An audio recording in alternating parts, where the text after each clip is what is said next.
Fantastic four first steps is a breath of fresh air for Marvel guys. भले ही आप लोगों को इसके लास्ट कुछ फेजेस की मूवीज नहीं पसंद आई हो, बट फेज 6 की बिगिनिंग हो चुकी है। इट्स इंटरेस्टिंग और मुझे लगता है इस फिल्म ने कहीं ना कहीं वो मार्वल मैजिक वापस ला दिया है। मूवी का टाइम भले ही अराउंड 2 घंटे का हो, पर यहाँ पे बात करने के लिए कई चीजें हैं, from the characters to story and beyond. And also हमारे पास एक थ्योरी है अबाउट डूम्सडे जो इस मूवी के एंड से कनेक्टेड है, तो उसकी भी बात करेंगे, तो वीडियो में बने रहिएगा।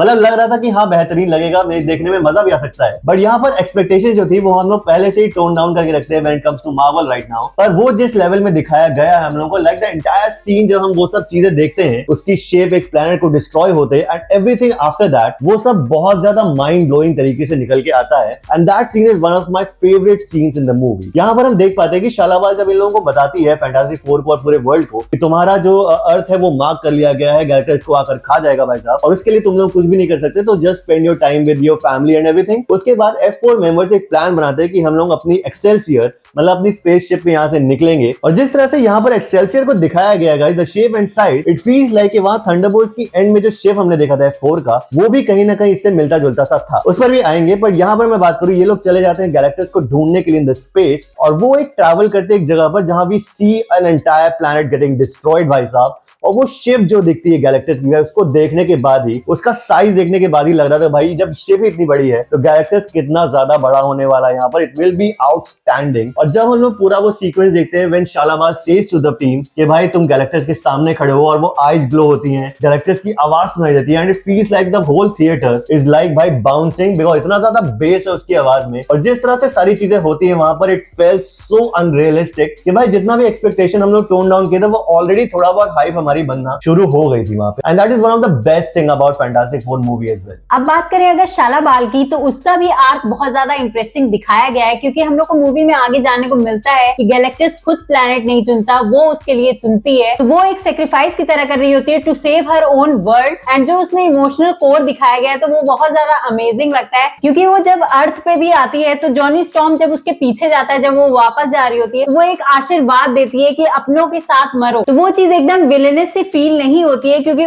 ऐसा लगता है, कुछ हिंट मिलती है कि कुछ तो इसके पीछे रीजन है, एंड वो रीजन हम लोग को आगे पता चलता है। आगे बात कर ले गाइस, अगर हमारे हीरोज की मतलब हमारे फैंटास्टिक फोर मेंबर्स की, तो मुझे लगता है सारे कमाल के हैं, बट यहाँ पर दो है जो काफी ज्यादा स्टोरी उनके अराउंड रिवॉल्व करती है, और उसमें से सबसे मेन होती है Sue Storm, because Sue Storm is like a heart of the entire film guys. It's a child who is at stake guys, because Galactus से जब ये लोग मिलने जाते हैं, डील करने जाते हैं, तो वो ये कहता है कि मैं तुम्हारी दुनिया को बख्श दूंगा, बट मुझे तुम्हारा बच्चा चाहिए होगा। वो वाली चीज है, वो वाला एक डिलेमा भी दिखाया गया है कि अर्थ को बचाएं या अपने बच्चे को, बिकॉज कोई भी माँ ये चीजें सुनना नहीं चाहती कभी कि भाई अपना बच्चा ही तुम्हें सैक्रिफाइस करना पड़ेगा, भले ही उसके लिए तुम्हें पूरी दुनिया को त्यागना ही क्यों ना पड़ जाए। और उसके अलावा भी गाइस, वनेसा कर्बी जिस तरह सू स्टॉर्म को प्ले आउट करती है, भले उनके एक्शन सीन्स हो या उनका ये इमोशनल वाले सीन्स हो या रीड रिचर्ड्स के साथ बात करना हो, सब कुछ बहुत ज्यादा रियलिस्टिक सा फील होता है। लाइक जिस तरह से उन्होंने सब कुछ पोर्ट्रे किया है, वो इतना ज्यादा रियल और इतना ज्यादा सटल सा लगता है कि आपको सच में लगता है भाई कि कोई मूवी नहीं, सच में चीजें हो रही है और आप देख पा रहे हो। दूसरा stand out performance Johnny storm का था, जिस तरह से उसको दिखाया गया है कि वो फन है, फैमिली के साथ भी रहता है एंड फ्लर्टी भी है, तो वो चीज देखने में काफी ज्यादा अच्छी लग रही थी। बट जब वो मेन कोड क्रैक कर लेता है शालाबाल का